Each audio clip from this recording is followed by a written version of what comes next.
Hello and welcome, friend, to the Renaissance English History Podcast, a very spooky edition of the Renaissance English History Podcast, a part of the Agora Podcast Network. I am your host, Heather, and I'm a storyteller who makes history accessible because I believe it's a pathway to understanding who we are, our place in the universe, and being much more deeply in touch with our own humanity.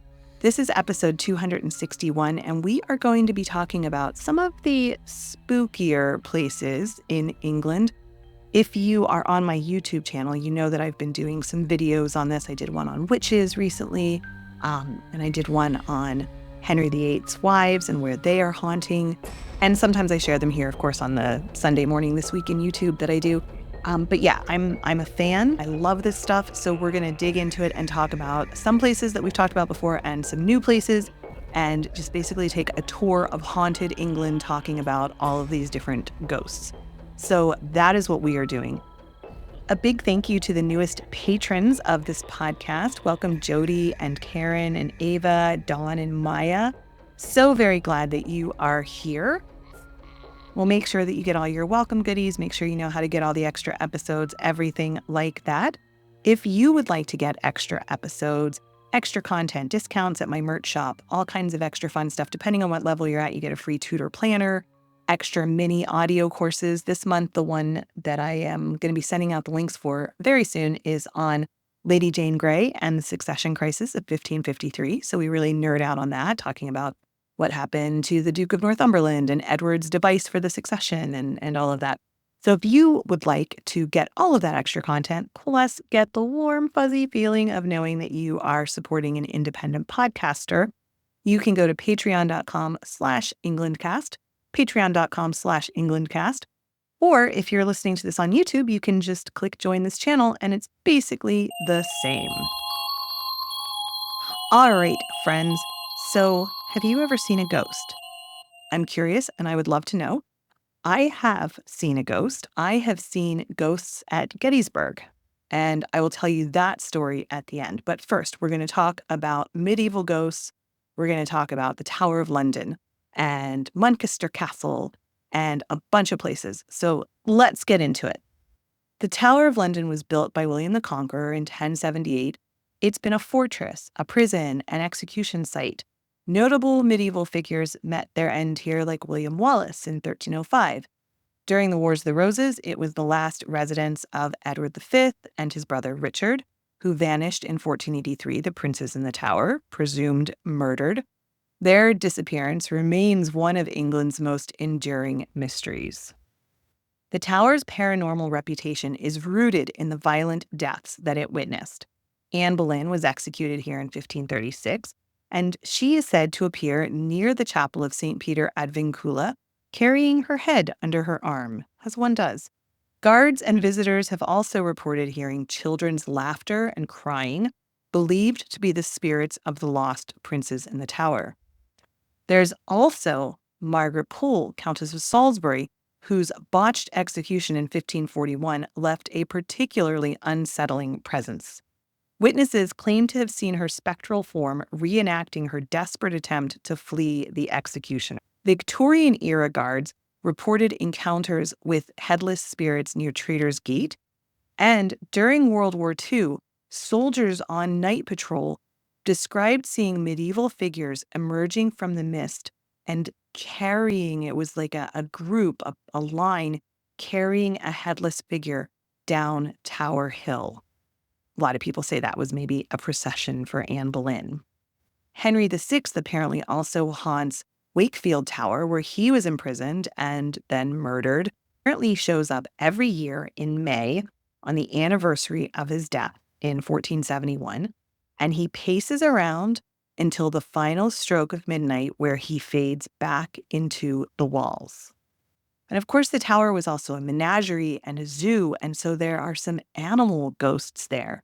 Henry III started it. I did a whole episode on the menagerie at the tower, and he started it when he kept some wild animals, including a gift of leopards from the Holy Roman Emperor Frederick in 1235, and that started the menagerie at the tower. After that, pumas and tigers and an elephant from France and even a polar bear lived at the tower. And of course, there was then all of the bear baiting that happened in 16th and 17th century London.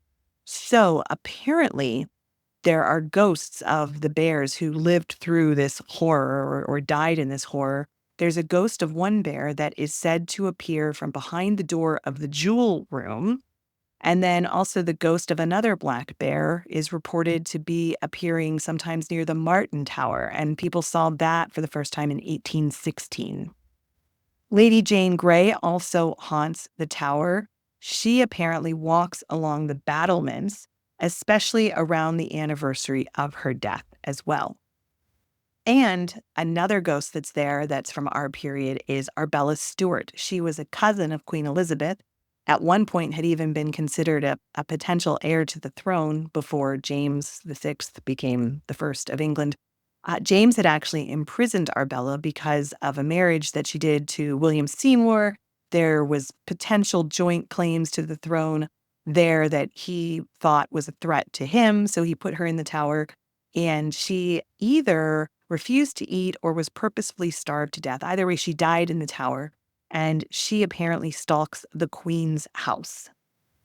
One final ghost at the tower is called the Nameless Thing, which is kind of sinister. It's a petrifying spirit which follows the guards of the tower as they walk their beat from the River Thames's Sally Portal entrance. They just feel this spirit, this nameless thing. Whew, it's a little spooky. Next, we're going to talk about Muncaster Castle. Muncaster Castle dates back to the 13th century. It actually has a connection to Henry VI. Henry VI spent time there, was actually hidden there after a battle during the Wars of the Roses.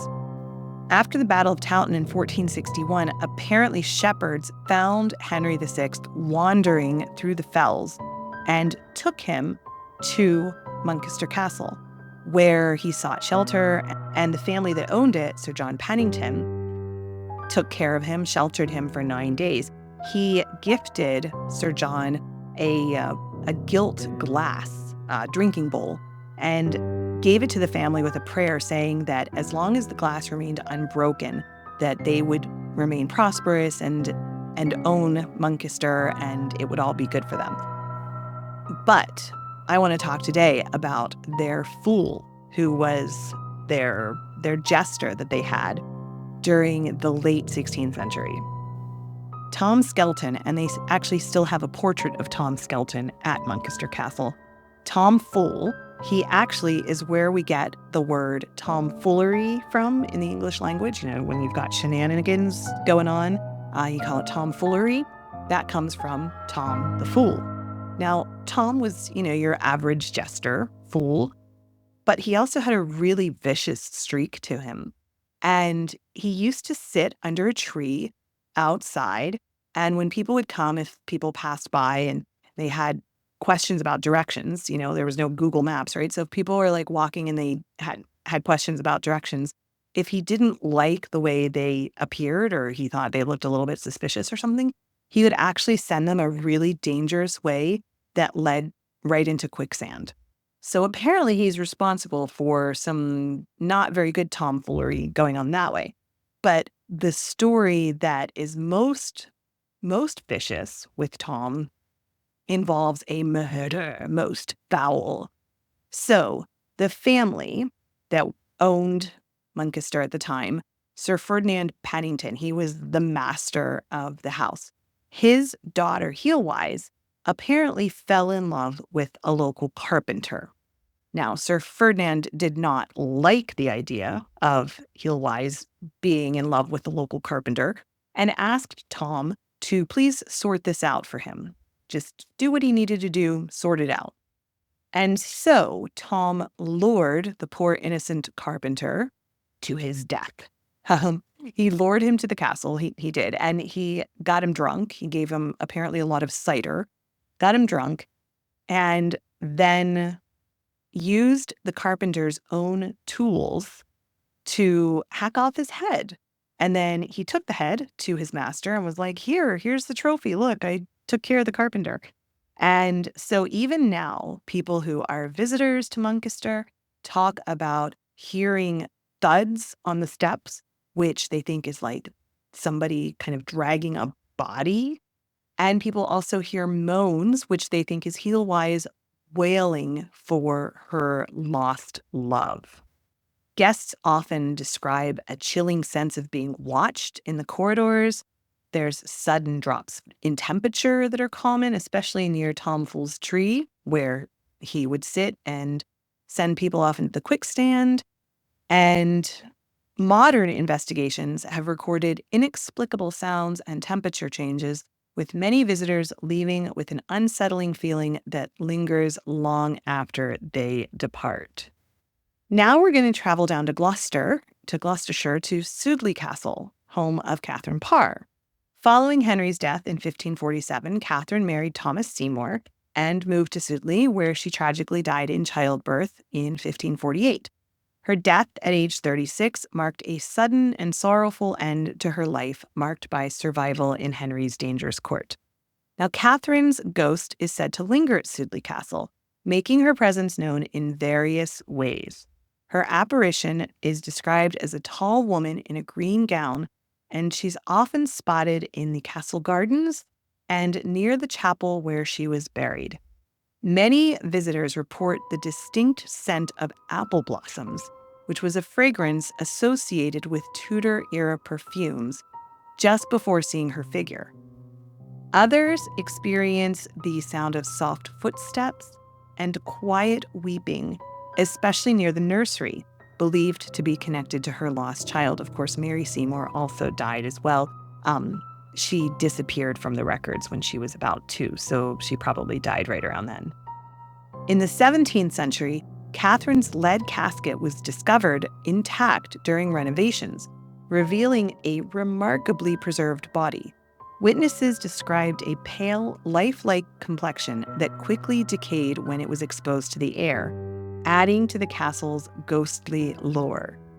Even today, staff and visitors frequently report cold drafts, unexplained shadows, and a sense of deep sadness in areas linked to Catherine's brief residence. Sudeley is one of the most haunted sites from the Tudor period, with its most famous resident still believing to be searching for peace. Hampton Court Palace, built in the early 16th century by Cardinal Wolsey and then later taken by Henry VIII, became a central stage for Tudor political and personal drama. The palace hosted celebrations, births, executions, and it remained a royal favorite into Elizabeth's reign. One of the most notable hauntings is Catherine Howard, Henry's 5th wife, who was arrested here in 1541. The haunted gallery is a long corridor where she apparently ran screaming, running after Henry, begging for mercy. And this remains one of the most active paranormal spots. Guards and visitors have reported hearing high-pitched cries, sudden chills in the gallery, especially during quiet hours. Some witnesses describe a distinct sense of panic as they walk through, as if reliving Catherine's final desperate moments. Other spirits said to haunt the palace include Anne Boleyn and Jane Seymour. Anne's figure is often seen near the Queen's apartments, while Jane's spirit is rumored to appear holding a lit candle, particularly on the anniversary of her death in 1537. Beyond the royal ghosts, visitors have reported seeing unidentified Tudor courtiers, often described as shadowy figures in period clothing, moving through the Great Hall and the kitchens. The eerie experiences aren't limited to just Tudor-era hauntings. In the 20th century, palace staff recorded a figure passing through a locked door captured on security cameras. This remains one of Hampton Court's most famous ghost sightings. Anne Boleyn is very, very busy in her afterlife, I have to say. She also haunts Blickling Hall in Norfolk. That was her birthplace, it's believed. It's the estate that her family owned during the Tudor period. It remained a significant site even into the Stuart era. And one of the most famous tales from Blickling involves Anne's ghostly carriage, which is said to appear every year on the anniversary of her execution on May 19th. Witnesses describe a headless figure arriving at the hall in a phantom carriage drawn by headless horses. Anne is dressed in white and is seen carrying her severed head in her lap as she rides through the grounds before vanishing near the front door. The apparition is typically accompanied by a chilling silence and a sudden drop in temperature, leaving onlookers deeply unsettled. Visitors to the hall have also reported seeing Anne's ghost wandering around the grounds at other times of the year, often near the lake or her memorial.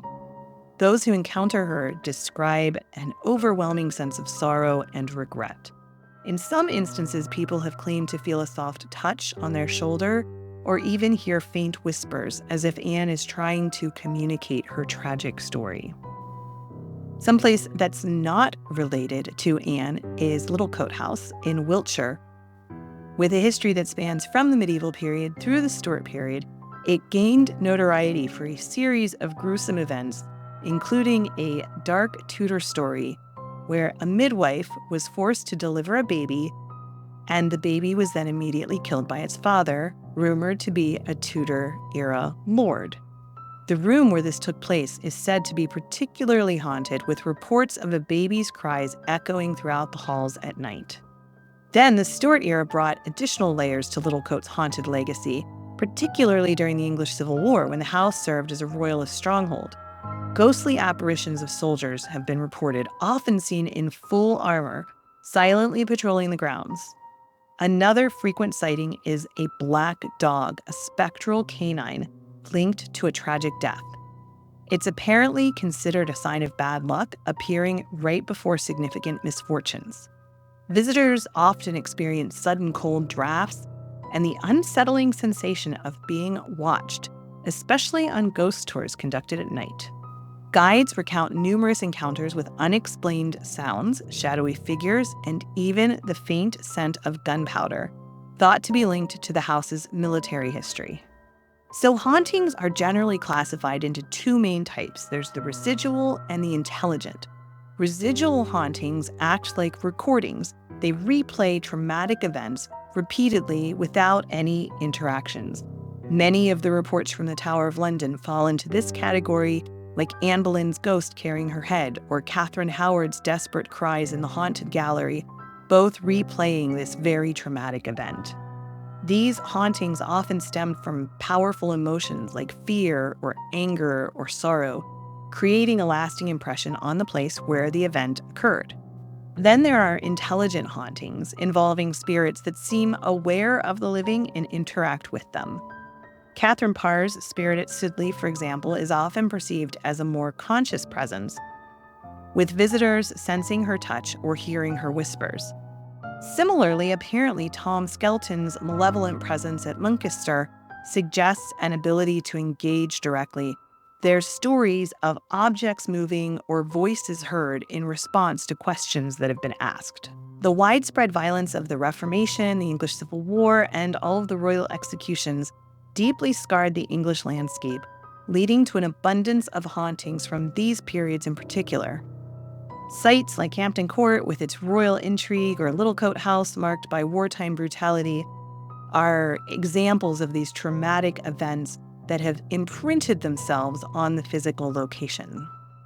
Haunted sites continue to captivate not just for their historical value, but for the stories that they tell about unresolved trauma and the possibility of life beyond death. And the blend of history and the supernatural offers a unique lens, particularly unique lens, through which to explore the past. So I would like to know, have you ever seen a ghost? And you can either text me at my listener support text line, which is 8016-TESCO, that's 801-683-9756, or you can go into the Tudor Learning Circle, tudorlearningscircle.com, which is the social network just for Tudor nerds, and I will put in there, I'll start a thread on historical haunting experiences. I would love to hear it if you have something to share. And I will tell you about the time I saw a ghost at Gettysburg. So I was about 20 or 21 at the time, and I was with my boyfriend on a Sunday afternoon. It was in the summer. It was about 6 o'clock or so, early evening, but it was still quite light. And we were riding motorcycles. So there's a random fun fact about Heather. Heather used to ride motorcycles. So Heather was riding her TW 200 street legal dirt bike, and we were riding through Devil's Den. And we were, yeah, like I said, it was kind of the evening, and we're riding through Devil's Den, and I saw these 3 men walking up a hill, and they looked so beat, man. They looked so tired and thirsty and exhausted. And I rode past them and I was like, what, man, like, was there like a reenactment today or something? And also there weren't any cars. There's like parking near Devil's Den. There weren't any cars there. So I didn't know where they were walking to, and wherever they were walking to had to be a ways away because there wasn't any other nearby parking. So we get to a stop sign at the bottom of the hill. And so we were going down the hill and they were walking up the hill opposite us, right? So we get to the stop sign at the bottom. And I said, hey, did you see those guys? And my boyfriend was like, yeah, like, I wonder where, they were or going, or like, they looked really rough, didn't they? And I was like, yeah. And so we rode back to see if we could find them, if they needed help or needed a ride or, whatever. And we didn't see them. They had disappeared. And I don't know where they got to. I don't know where they went. And then we went later and looked at the schedule, and there hadn't been any reenactments that day. So they were ghosts. Nothing you will tell me otherwise. They were definitely ghosts. I know they were. I saw their faces. They were Civil War soldiers. And that's that. So that's my story of my ghost sighting at Gettysburg. All right, my friend, with that, I will thank you for being here. Thank you for your listenership. Like I said, let me know your historical hauntings. I would love to hear some fun stories. I love this stuff. And I hope you are having a spectacularly spooky season if you're doing anything to mark it. And yeah, that's it. I'm dressing as a Stanley Cup for Halloween. I hadn't been planning on dressing up as anything, really, but I was at Target over the weekend and all of their costumes were 30% off and they still had the Stanley mugs, and I do love a good Stanley mug, so I'm dressing as a Stanley mug. So that's my story. All right, my friend, thank you so much for listening.